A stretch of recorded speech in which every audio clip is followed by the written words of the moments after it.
morning. Welcome, Justin Equinage. It's been a bit. I see the one scratched here. It spent all winter and I guess the fall covering fairgrounds. It was a good meet, I would say. I always love covering fairgrounds. Very tough track. I don't think it's quite up there probably with Oaklawn or Turfway, but fairgrounds always tough. And I don't know, I love the turf course there. But we got Keeneland today. Scotty covering that, though. Equinedge has been on fire at Keeneland, I will tell you all. If you're not a subscriber, it has been red hot at Keeneland. Been absolutely on fire. The picks have been on fire. Good prices. They had 160 to 1 exacta yesterday. Top pick winner in that maiden race. But we're here to cover Gulfstream Park, day 10 at the Royal Palm Meet. Miguel Vasquez dominating with Sammy Camacho in the jockey standings. Miguel has 12, aka Mav, Miggy. Sammy, though, right behind him with 11. Those two, a few wins ahead of everybody else. Diego Herrera third, though, with 8 wins. Paco with 7. Mika Husbands with 6. Barbosa and Safi, Carlos David and Fox all right there in the trainer standings.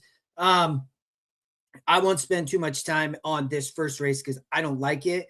There was 2 Sano runners, the 1 and the 2. I default into the 1, but I do not like this race. I didn't really like the early card, but I will talk about the pick 6, which is why I'm really doing a video. Anytime I can put together a cheap pick 6, I like to do a video for you all. So thanks everybody for being here. Gulfstream Park race 1, though, meh. I have the 2 on top, but I don't love the race. Race 2, if you're an EE user, you see these little yellow dots. That means that an Equinedge analyst has provided notes or coverage for that. So you will see, I'm covering Gulfstream Park. You will see my notes there if you're an EE user. But I thought that I had the 1 on top. I was 1752.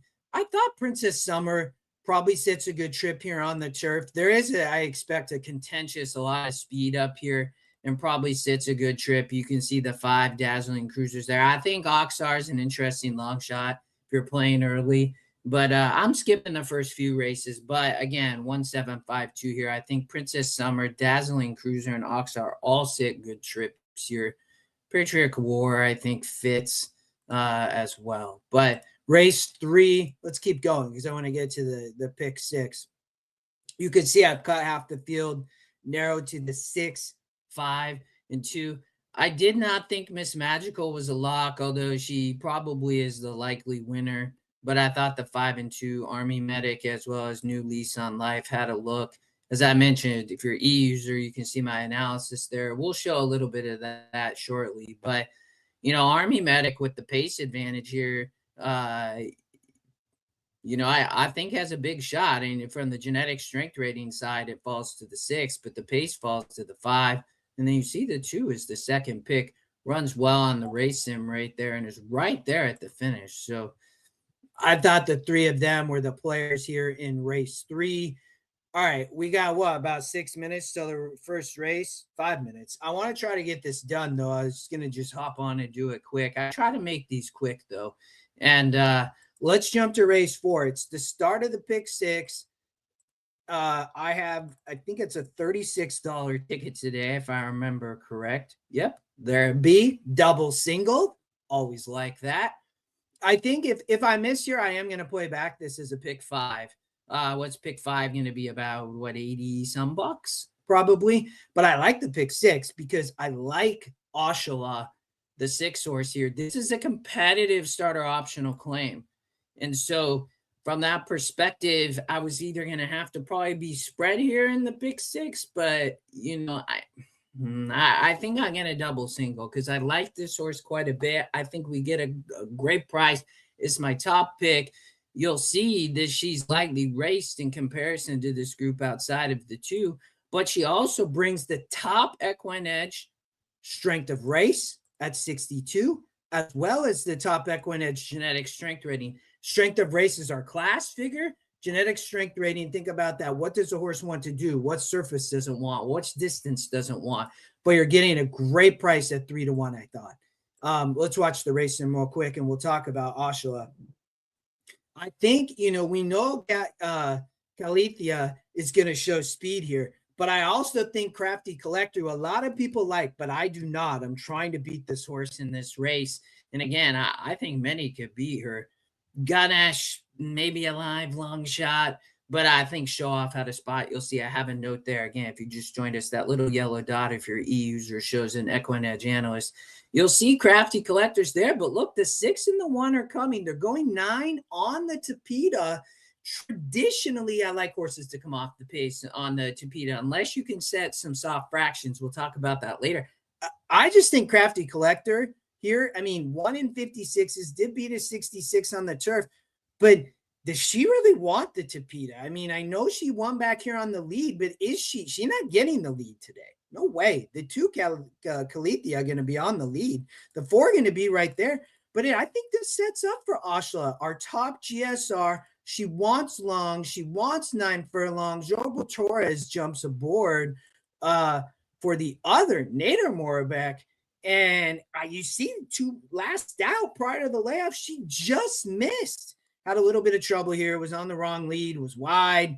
Not the best trip. You go back. She beat a 62 group. This is a 60 today. 3 back. Stalking the pace. I think she sits a great trip. The 9 furlongs all day she should love. And we getting 3 to 1. So in a situation like that with the pick 6, and I like a horse like that, I key these horses and single them all day.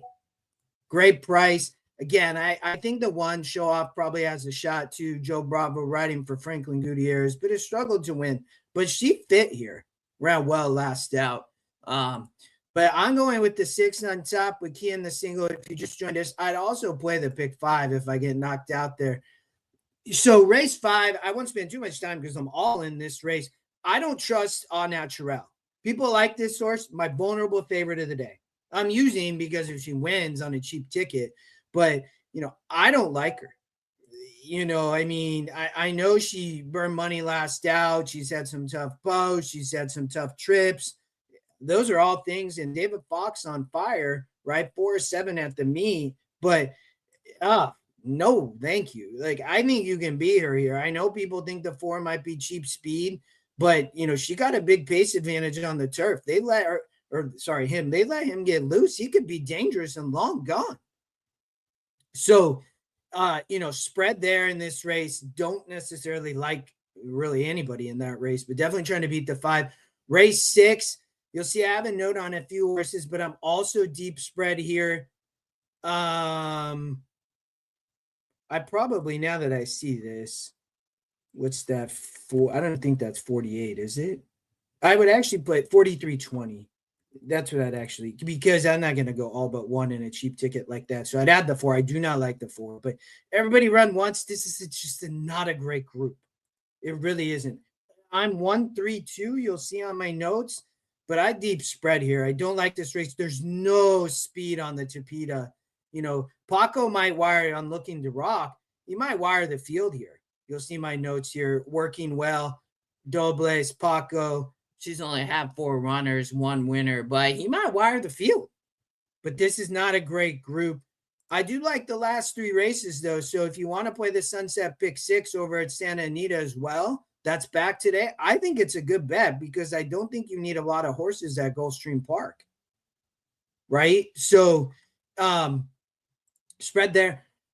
It's probably, I like the 6 a lot, race 4, but I think the 7, Abajoni, this horse has faced some of these. I think just wires this field. We'll watch on the Equinedge race simulator on the turf. She ran really, really well. He ran really, really well last out. And that Cutler Bay just missed and was so game in a 66. They come back to a 64 after winning a 62 back for Roman Crichton. Thomas right for Crichton all the time. Doesn't take a lot of mounts outside that, but absolutely fits. I think can easily beat this group, has beat some of these before. I know Congressional with Miguel Clement, a little bit interesting, maybe the 6 and 1, but I'd be singling the 7 here. And I think in race 8, it's a 2-horse race. I think this is between Roger the Dana and Hawk. I know Hawk has struggled to win, but there's not a lot of speed here on the Gulfstream dirt, and I think gets to the front. top strength or second strength of race, but top GSR for Equine Edge. You know, we look at Hawk stretch cuts back from 9 to 8. I think that's probably a good thing. I think this horse probably more prefers to sprint. Has won at 8 before, one sitting right off the pace in a 64. This is a 62. It's a bit of a drop in class. And then Roger the Dana came out of the Tampa Derby. Paco rides. I think this horse is live, but if you can beat this horse, a lot of money going to be on the 6. You beat, could still pay well. And again, we got a cheap ticket today with a double single. I think in the last race, if you want to spread more, you can. I'm narrowed to the 257. I think that gets us through. You can see the morning line likes the 7 after the scratches. No other U on the front end, but I think Mary Margaret could sit the trip. Those are both David Fox horses, and he's been doing extremely well. So that's what we got. Got it done quick. 8 minutes. I wish you all good luck. We'll be back for some more. We're just getting underway covering Gulfstream Park. And go Mariners. My boys are not playing the best, but they still a real deal and I think can show up. But have a good weekend. Have fun. If you're playing Keeneland, have fun. Great card today. Great cards all weekend. Watch the weather. But great pick 6 sequence today. 43.20 for our ticket. And let's see how we do. Good luck, all. Press your opinion. Chat soon.